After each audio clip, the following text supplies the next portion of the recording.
안녕하세요. 부자 오빠입니다. 오늘도 증시가 나락으로 가고 있는데요. 이런 상황에서 제가 어떻게 대응하고 있는지 간단하게 좀 보여드리고 마무리할까 합니다. 일단 나스닥이 지금 1.3%, S&P 500이 0.5% 정도 하락을 하고 있고 필라델피아 반도체는 약 2.6% 정도 하락을 하고 있습니다. 근데 저나 우리 구독자님들은 세배 레버리지인 속술과 TQ에도 투자를 하고 있기 때문에 체감적으로는 3배 더 빠지는 것으로 느껴지겠죠.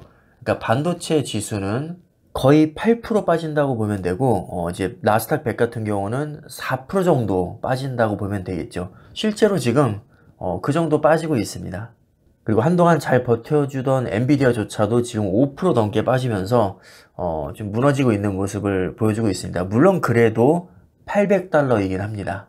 그럼 저는 지금 어떻게 대응을 하고 있을까요? 예상하셨겠지만 아무런 대응도 하지 않고 있습니다. 속술과 TQ, 제가 2년 전에 개설했던 이중용 계좌죠.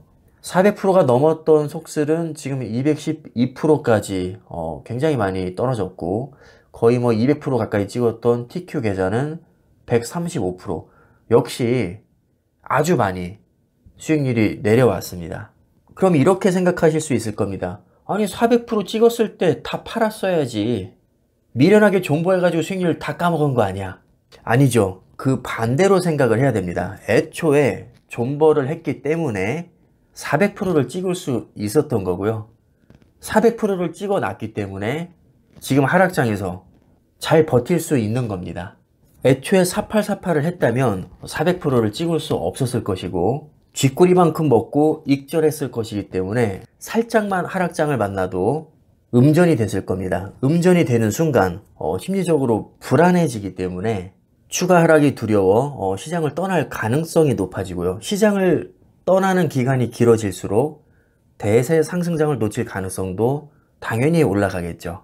결국 수수료는 수수료대로 날리고 그냥 푼돈이나 먹고 맨날 사팔사팔 하게 될 겁니다.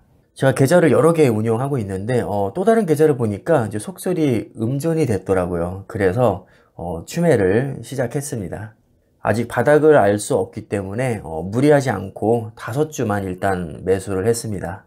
특히 음전이 됐을 때 저는 추매를 적극적으로 하는 편인데 왜 음전이 됐을 때 추매를 해야 되냐면요. 만약에 1000원에서 폭락장을 정통으로 얻어맞아서 마이너스 90%가 되면 100원이 남겠죠.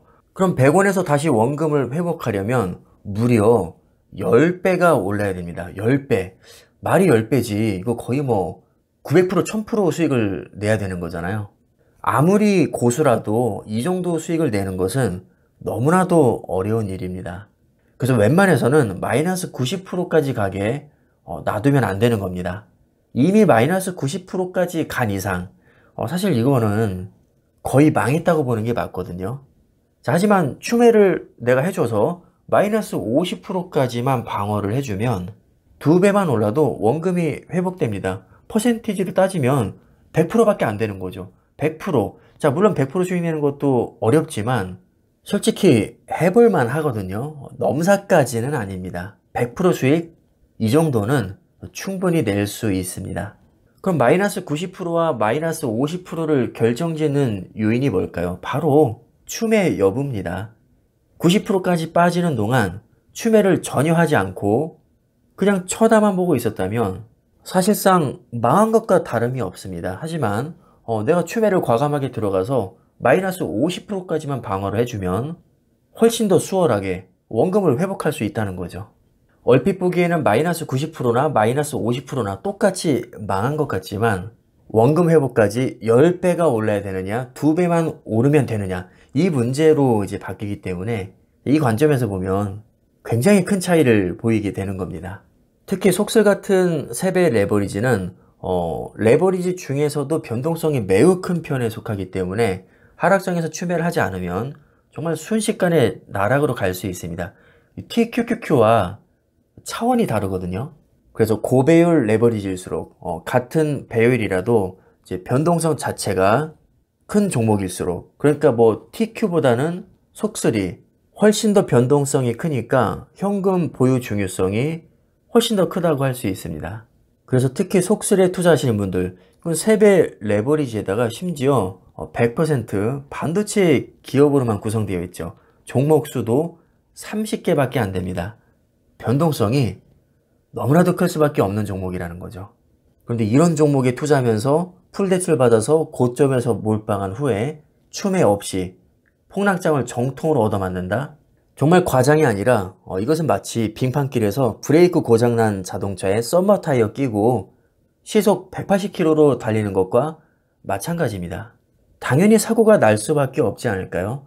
사고 나면 누구 잘못인가요? 차가 후져서 그런 걸까요? 아니면 본인이 운전을 못해서 그런 걸까요? 당연히 운전자 잘못이겠죠. 애초에 빙판길이면 서행을 해야 되고요. 최소한 4계절 타이어 내지는 가능하면 윈터 타이어를 끼는 게 좋겠죠. 그리고 브레이크 점검은 기본으로 해줘야 됩니다. 이건 그냥 기본 중에 기본입니다. 주식도 아무 생각 없이 반도체가 잘 나간다고 하니까 쇠배 레버리지 속슬 무조건 우상향 한다며, 그럼 그냥 아무 때나 사고 존버하면 되는 거 아니야? 이게 아니라 애초에 대출받아서 투자하면 안 되고요. 당연히 여유 자금으로만 해야죠. 그리고 절대 몰빵하지 말고 반드시 분할로 매수를 해야 됩니다. 그리고 현금도 일반적인 한배수 ETF와는 달리 아주 넉넉하게 보유를 해야 됩니다. 그래야 마이너스 90%가 갈 것을 마이너스 50% 내지는 40% 정도 수준으로 방어를 할 수 있겠죠. 이렇게 방어하지 못하는 순간 투자는 실패할 가능성이 대단히 높습니다. 본인이 아무런 안전장치 없이 무리하게 투자해 놓고 마이너스 8, 90% 나락을 가면 그때 가서 또 종목 탓할 거 아닙니까? 이래서 세배 레버리지는 투자하는 거 아니라니까? 장기 투자하는 거 아니라니까? 하락장에서 나락간다고 했지? 이렇게 종목 탓을 하겠죠. 사실 종목이 문제가 아니라 본인의 투자 방법이 잘못된 건데 말이죠. 지금 중동 전쟁 이슈로 분위기가 굉장히 안 좋은데 분명히 같은 종목에 투자를 하고 있어도 누군가는 정통으로 지금 얻어맞고 있을 거고요. 누군가는 계속해서 분할 매수를 들어가면서 평단가를 낮추고 수익률을 방어할 겁니다. 결국 투자의 성패는 우리가 어떻게 대응하느냐에 달려 있다고 봅니다. 우리 구독자님들은 이번 하락장 잘 대응하셔서 나중에 대세 상승장이 찾아왔을 때 큰 수익으로 보상 받으시기를 바라겠습니다. 오늘 영상 여기까지 하겠습니다. 감사합니다.